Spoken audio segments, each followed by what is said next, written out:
Então nós vamos, antes de ler o texto, eu vou pedir para as crianças, já de costume, fazerem um desenho. E o desenho que eu vou pedir para eles fazerem tem tudo a ver com esse texto. Eu vou contar para as crianças o que eu quero que eles desenhem. Deixa eu explicar para eles. Quando esse texto da Bíblia foi escrito, essa carta que Paulo escreveu, tinha muito escravo. Os pequeninos sabem o que é escravo? Sabe o que é escravo? Tinha muito escravo naquela época. E os escravos, eles eram comprados e vendidos como se fossem mercadoria, como se fosse coisa que você compra no mercado mesmo. Então, eles tinham preço. E quando uma pessoa chegava, que precisava de mais escravos, ela ia lá no mercado, os escravos eram apresentados como mercadoria e eles eram comprados por um preço. Eu gostaria que você pensasse numa imagem como essa, de escravos sendo comprados lá na praça, assim. Então você pode desenhar pessoas, desenhar os escravos e alguém trazendo dinheiro por eles. Porque Paulo vai explicar o que significa Jesus Cristo ter nos comprado. Tá? O texto que nós vamos ler está impresso aqui, acompanha a leitura, diz assim: pois ele nos resgatou do domínio das trevas e nos transportou para o reino do seu Filho amado, em quem temos a redenção, a saber, o perdão dos pecados.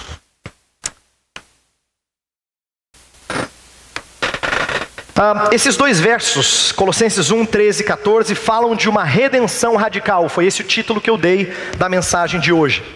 E eu chamei essa redenção de radical porque eu acho que ela é mais profunda do que às vezes as pessoas se dão conta. É profunda porque é tirar de uma situação de total perdição. E tem mais. Nós não só saímos de uma situação de total perdição, nós somos libertados não para ficarmos autônomos. Tem gente que acha que a verdadeira liberdade na vida é você ser autônomo, não ter ninguém sobre você. Isso não existe biblicamente falando.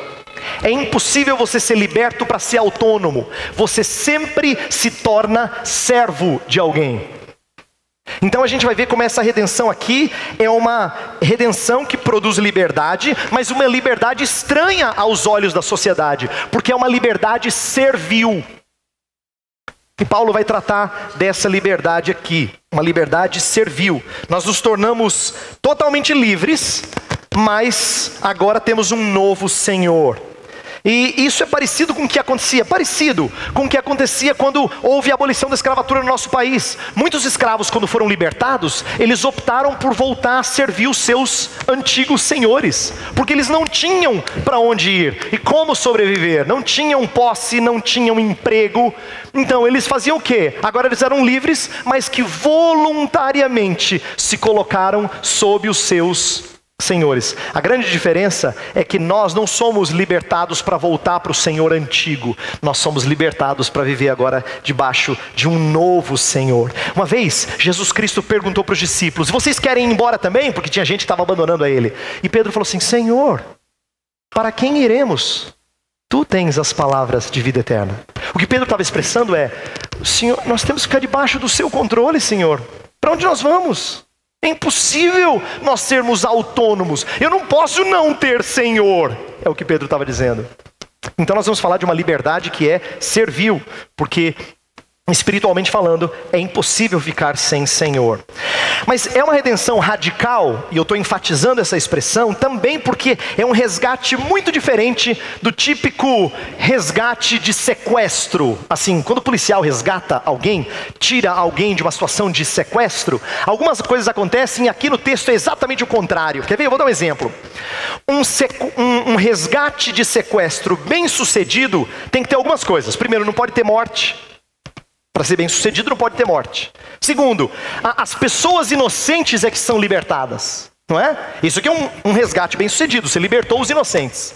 Terceiro, essa libertação não pode ser mediante pagamento, senão não foi bem sucedido. Se o ladrão saiu com dinheiro, não é um resgate bem sucedido.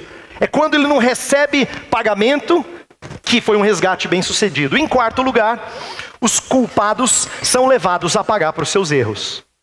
Esse é um resgate bem sucedido. Não teve morte, os inocentes são libertados, os culpados não receberam pagamento e vão ter que pagar pelo seu erro.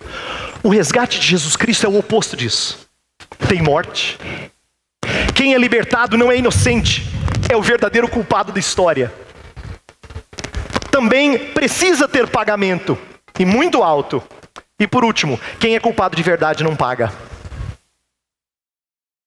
É o oposto do que acontece em sequestros em que policiais promovem resgate. Então é uma redenção radical. E Paulo entendia disso. Por isso que eu acho interessante ele falar disso no texto de Colossenses. Porque ele próprio experimentou isso.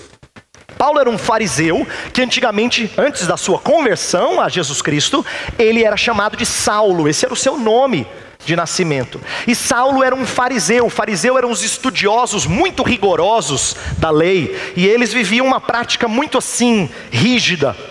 E essa prática rígida fazia com que todos olhassem para eles como sendo os mais religiosos de todos. Só que Jesus diz que eles não eram livres. Eles se achavam livres, mas Jesus, quando conversa com fariseus, mostra que eles eram filhos e escravos do diabo. É isso que Jesus diz, com todas as letras, sem mais nem menos. Ele fala, vocês são filhos do diabo, vocês são escravos do pecado. Então Saulo era escravo, mas ele foi liberto dessa escravidão. E ele enxergou a luz. A gente vai falar hoje que ele nos tirou das trevas e nos coloca num reino, e é um reino de luz. E Paulo viu essa luz. A história da conversão de Saulo para Paulo é numa estrada ver uma luz muito forte e falar diretamente com Jesus. E como resultado disso, Jesus depois dá uma ordem para ele. E eu quero ler essa ordem que está em Atos 26, dos versos 16 a 18, porque ela usa linguagem bem parecida com o que Paulo escreve aqui em Colossenses. Olha só o que Jesus fala para Paulo, agora que ele é um homem convertido e ele está sendo enviado numa missão. Levanta-te, olha Jesus falando, levanta-te e firma-te sobre teus pés, porque por isso te apareci, para te constituir ministro e testemunha, tanto das coisas em que me viste, como daquelas pelas quais te aparecerei ainda, livrando dos povos e dos gentios, para os quais eu te envio, para lhes abrires os olhos e os converteres das trevas para a luz, e da potestade de Satanás para Deus, a fim de que recebam eles remissão de pecados e herança entre os que são santificados pela fé em mim. Perceba que Paulo fala de ser liberto das trevas para a luz, de Satanás para Deus, para ter a remissão de pecados. É exatamente isso que ele escreve em Colossenses. Então ele está falando de uma coisa que ele já experimentou. E não só que ele experimentou, mas que quem está recebendo a carta precisava ouvir de novo. Os colossenses, como eu já expliquei antes, rapidamente em mensagens anteriores, os colossenses eles estavam sendo atacados por um ensino que propunha que Jesus Cristo não bastava, não era suficiente. É como se Jesus Cristo operasse mudança na sua vida, mas não fosse radical o suficiente, sabe? Você tem que acrescentar mais coisas para que você então experimente mudança radical. O que Paulo vai expor é que Jesus opera uma tremenda redenção. Uma redenção que é radicalmente suficiente. E não precisa ser acrescentado nada a isso.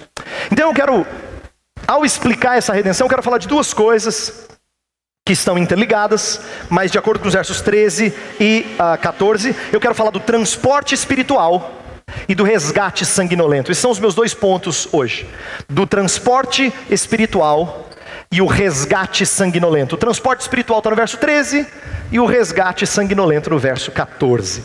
Então vamos lá, vamos começar com o transporte espiritual. Quero começar chamando a sua atenção, antes de falar do transporte, mostrar de onde ele é transportado. Isto é, a sua situação original. Quem está lendo essa carta foi tirado das trevas. E Paulo vai usar uma expressão junto com trevas para mostrar o que acontece com você e comigo antes de a gente conhecer Jesus de verdade. Ele não fala que a gente só está cego. Eu estava cego, sabe? E aí de repente eu vi. É mais do que isso. Ele fala assim que ele liberta do império ou do domínio das trevas. A ideia é de que trevas têm autoridade sobre as pessoas e elas controlam as pessoas nas suas mais variadas ações e nas diversas fases da sua vida. Os bebezinhos que foram batizados hoje estão nas trevas, até que eles conheçam Jesus Cristo. É por isso que tem batismo.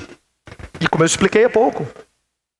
Também as crianças que parecem assim tão ingênuas, na verdade, trabalham e operam segundo o domínio de Satanás. Aí você fala assim, mas eu não, pastor, graças a Deus sou uma pessoa religiosa, uma pessoa que faz boas obras. Você também está sob o domínio de Satanás, se a sua religiosidade te afasta da necessidade de Jesus Cristo. Você está sob o domínio de Satanás. Satanás te controla, isso você nem percebe. É disso que Paulo fala quando destaca como nós somos poderosamente controlados pelo maligno. A Bíblia tem exemplos como de Maria Madalena, uma mulher conhecida, a gente sabe um pouco da história de Maria Madalena. Foi uma mulher que viu a Jesus Cristo ressurreto, que testemunhou da ressurreição de Jesus, acompanhou Jesus durante o seu ministério. Só que tem um trecho da Bíblia que fala que ela foi liberta de 7 demônios. Maria Madalena, se estivesse aqui, ela não apreciaria você louvá-la ou aplaudi-la, ia dizer, eu era cativa das trevas. Eu estava debaixo do poder do mal. E a Bíblia deixa isso claro, não esconde a nossa condição original. E eu não quero que você tenha vergonha de falar disso, porque é isso que faz nos entender quão radical é a nossa redenção. Nós somos tirados do domínio das trevas. E o tirar do domínio das trevas e o transporte para o reino do seu Filho amado é uma mudança de identidade. Por quê? Porque a ideia é que nós tivemos uma nacionalidade espiritual nova. O passaporte mudou, entendeu? Você agora não tem só passaporte das trevas. Não, esse passaporte foi queimado, você tem novo passaporte. Do reino do Filho do seu amor, né? do Filho amado. Então você tem um passaporte de quem pertence ao reino de Cristo Jesus. É isso que Paulo está tentando explicar para os Colossenses. A ideia de que você foi transportado, é de que você migrou. Essa palavra é usada no passado para falar de migração do povo, de uma região para outra. Deus realmente produziu um traslado, um transporte, tirou você daqui e colocou você ali. Quando você ouve falar da palavra santo, eu já expliquei isso antes, mas é importante eu reforçar. Quando a Bíblia fala assim que nós somos santos em Cristo, não significa que nós somos sem falha, sem erro. Quem vem para a igreja e fala assim, lá diz que tem santo, mas eu só vi gente hipócrita. É lógico, você não entendeu o que santo significa. Santo significa separado, foi tirado de um grupo e foi colocado no outro grupo. Agora ele pertence a outro Senhor.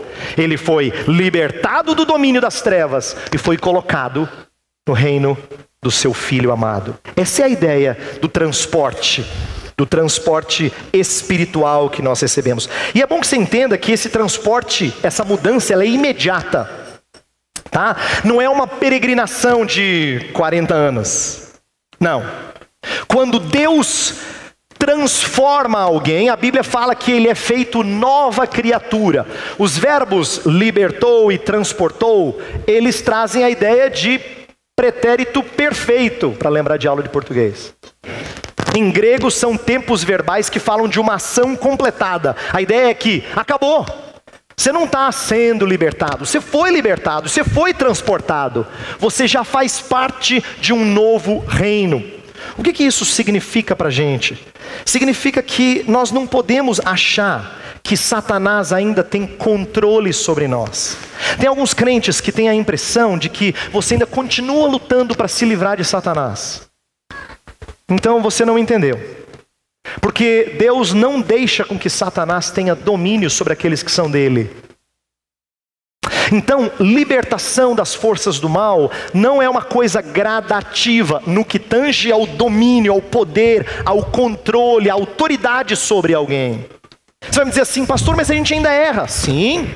Eu não estou falando que a nossa redenção, ela significa que nós não temos mais falhas. O pecado ainda tem influência sobre nós, ele ainda é presente na nossa vida, mas nós não estamos mais cativos dele. E tem gente que se esquece disso, porque parece que age de forma derrotada, como se estivesse sempre debaixo do domínio, do controle das forças do mal. E quem é libertado por Jesus Cristo, já saiu das trevas para a sua maravilhosa luz. Então, o que você tem que entender é o seguinte, Senhor, eu já sou livre, agora me ensina a andar como alguém que é livre. Não é eu estou cativo, eu já sou livre, Senhor. Me ensina a andar como alguém que foi liberto. Essa é a ideia da mudança imediata. E quando eu falo livre, eu preciso conectar com algo que aconteceu na vida dos colossenses, estava acontecendo. Paulo, na verdade, estava ensinando que essa libertação é inclusive de religiosidade humana. Sabe por quê? A gente vai estudar mais na frente na carta de Colossenses que tinha gente muito legalista lá e tinham ensinos humanos que prendiam as pessoas. Paulo fala, por exemplo, em Colossenses 2:20, assim ó: se morrestes com Cristo para os rudimentos do mundo, por que, como se vivesseis no mundo, vos sujeitais a ordenanças? Por que você está sujeito às ordens dos homens, aos mandamentos feitos por homens?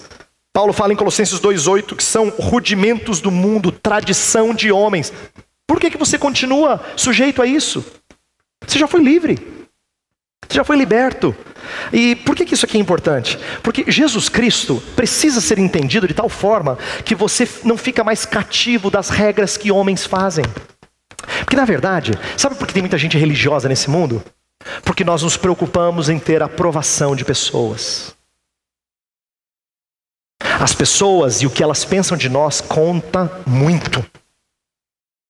Conta tanto que nós somos capazes de nos sujeitar às regras criadas por homens. É por isso que está cheio de religião por aí. E elas todas são feitas por homens. Paulo não tem qualquer receio de dizer que nós só podemos estar sujeito às regras dadas pelo próprio Deus. Por isso você tem que conhecer a Bíblia.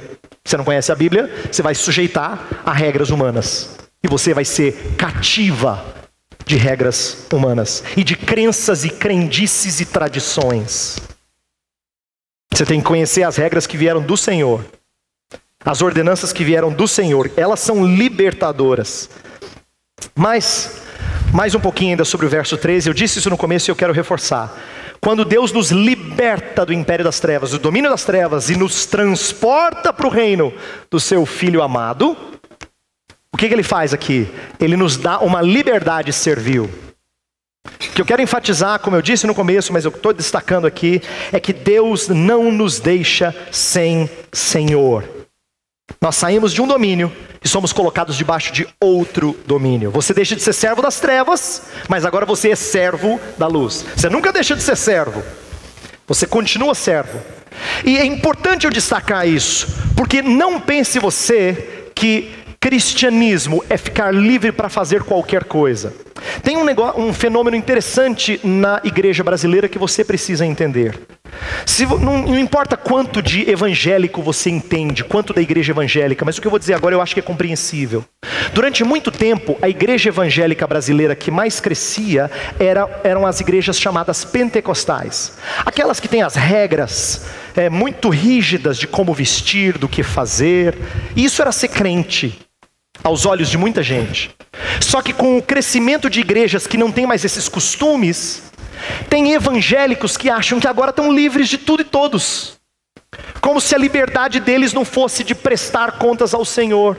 E não é liberdade dessa natureza, porque o movimento chamado neopentecostal tirou as tradições, mas ela trouxe uma liberdade de quem não presta contas. Pelo contrário, exige de Deus, demanda de Deus, ordena que Deus faça isso ou aquilo na vida dele. Nada disso, você é servo de Deus. E como servo, você abaixa a cabeça. E você serve a Ele a ponto de desgastar-se por amor a Ele. Agora eu preciso te dizer, eu não estou te assustando não. É a servidão mais prazerosa que há. É um Senhor que a gente tem prazer de ser escravo dele. Porque Ele trata muito bem dos seus servos. Mas o segundo ponto, e esse vai ser mais curto, e eu quero que você preste atenção, é num resgate sanguinolento. Verso 14. Verso 14 fala que nele nós temos a redenção, a saber, o perdão dos pecados. Eu falei no começo que o resgate de Jesus Cristo é diferente dos resgates de sequestros, né, que policiais fazem. Mas o resgate de Jesus é bem sucedido, só que no caso dele tem preço, tem custo. Nós cantamos na liturgia, eu sei que foi pago um alto preço.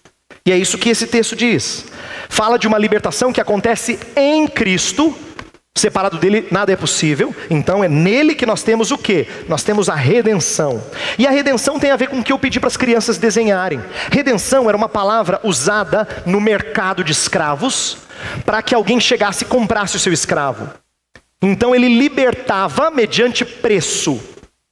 E ele se tornava muitas vezes livre, sem senhor, ou ele se tornava escravo de um outro senhor. Mas tinha que ter um preço. Nenhum escravo era livre se não fosse por preço.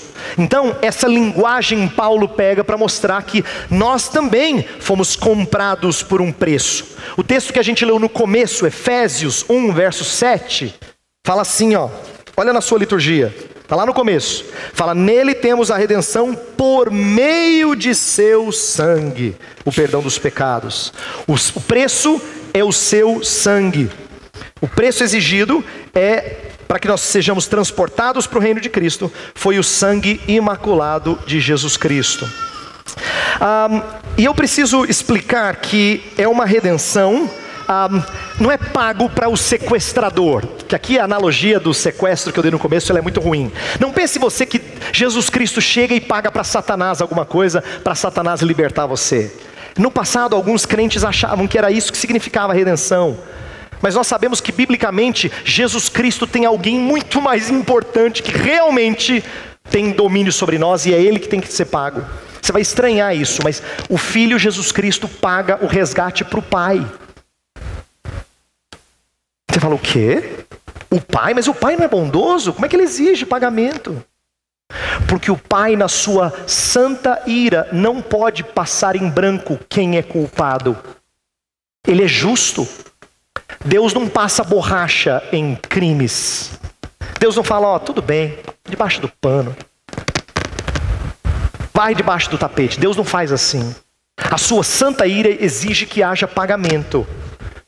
Só que ele é capaz de tão amorosamente abrir mão do seu filho, para que o seu filho pague esse preço. Então quando a gente fala que houve um alto preço pago por nós, esse preço é pago a Deus. Ele é exigente e é por isso que ele exige sangue puro, sangue sem mácula. Eu quero terminar falando da última expressão de verso 14, que fala assim, que nele nós temos a redenção, a saber, o perdão dos pecados, ou a remissão dos pecados. Isso é muito precioso, e eu sei que você já ouviu isso, mas eu tenho que relembrar o que isso significa, o impacto que isso tem na nossa vida. O perdão de Deus é inigualável, ele é diferente do nosso perdão. Quando eu digo diferente, não é que nós não temos que imitá-lo. A Bíblia fala que a gente tem que imitar a Deus no seu perdão. Mas normalmente o nosso perdão vem atrelado às nossas dificuldades. A gente perdoa, mas lá na frente você traz de volta, você lança contra ele, contra ela. Você diz, mas 2 anos atrás você falou a mesma coisa. Mas 2 anos atrás você disse que você tinha perdoado. A gente faz assim. Nosso Deus faz coisas tremendas em relação aos nossos erros, às nossas ofensas a Ele. Salmo 103, verso 12, fala que quanto dista o Oriente do Ocidente, assim afasta de nós as nossas transgressões. Quanto dista o Oriente do Ocidente, é assim que Ele afasta nós das nossas transgressões. Em Miqueias, o profeta fala que nossos pecados são lançados nas profundezas do mar. Tornará a ter compaixão de nós, pisará aos pés as nossas iniquidades e lançará todos os nossos pecados nas profundezas do mar. E a analogia de profundeza do mar é para explicar que Deus lança em lugar inatingível. Até hoje, com toda a tecnologia, tem lugares do mar que a gente não chega. É lá que Deus lança o seu pecado, para ninguém buscar e trazer à superfície. Essa ideia de perdão ela é tão importante que ela agora traz, eu falei que era uma redenção radical, ela traz agora uma responsabilidade a você que já recebeu esse perdão. Presta atenção. Se esse perdão é tão completo, se esse perdão é tão libertador, se ele tira qualquer culpa que você venha a ter, então você não pode ficar remoendo pecados passados. Então é uma ofensa para com Deus se você já se arrependeu deles e foi perdoado e você continuar remoendo esses pecados. É uma ofensa para com Deus. É você dizer para Deus que Ele ainda não cuidou bem dos seus pecados. Ele não separou você dos seus pecados quanto dista o Oriente do Ocidente. Você continua lembrando deles, trazendo eles para perto. Não parece que os seus pecados foram lançados nas profundezas dos mares, porque você continua pescando, trazendo de volta. É importante que você saiba disso. Se por um lado Deus não exige pagamento nenhum seu por eles, Ele exige que você não fique remoendo eles, que você experimente a total libertação que o perdão de pecados traz. Ele é tremendamente libertador. E eu queria terminar falando para vocês que acho que não experimentaram isso antes. Estou falando coisas aqui que são muito lindas, são radicalmente transformadoras, mas alguns de vocês nunca experimentaram isso. Nunca. Vocês acham que conhecem a Jesus, porque já ouviram mensagens sobre Jesus Cristo. Você frequenta uma igreja, mas você não conhece. Você não conhece porque você ainda não foi tirado do domínio do pecado. Você age segundo o pensamento do mal. Até na sua religiosidade, você age segundo o pensamento do mal. Você não foi liberto porque você continua com os seus pecados fazendo parte do seu peso e você tenta fazer por onde para compensá-los. Porque você sabe de coisa feia que você fez no passado, então o que você faz? Você vive bonitinho agora para ver se pelo menos no final Deus pesa os seus pecados com as suas boas obras e vê se você é liberto. Você pensa assim? Se você pensa assim, você ainda não experimentou essa redenção. Ela não tem nada a ver com você. Eu queria que você experimentasse. Porque ela é radicalmente linda, pacificadora. Você precisa conhecê-la. Você precisa conhecê-la. Eu vou pedir a Deus que faça isso em você. Os colossenses estavam no perigo de desprezar essa redenção. Alguns de vocês têm desprezado. Mas é bem possível que tinha gente naquela igreja que ainda não conhecesse essa redenção. E eu sei que há pessoas aqui que não conhecem essa redenção. Não conhecem. Porque a mudança ainda não foi radical. E a redenção de Jesus é radical. Então eu quero orar por você. E eu vou pedir que você ore sozinho, ninguém te ouvindo, só você e Deus. Seja corajoso, dizer: Deus, eu acho que eu não tenho essa redenção. Eu acho que eu não tenho. Mas eu preciso tê-la. Eu preciso ser totalmente liberto desses meus medos, desse meu peso. Feche os seus olhos. Vamos orar.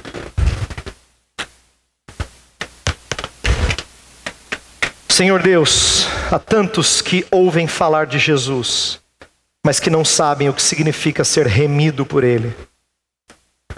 Nós gostaríamos de orar por eles nessa hora. Aqueles que me escutam nessa manhã, e que hão de ouvir essa mensagem pela internet depois. Que o Senhor os faça pensar sobre o seu real estado diante de Deus.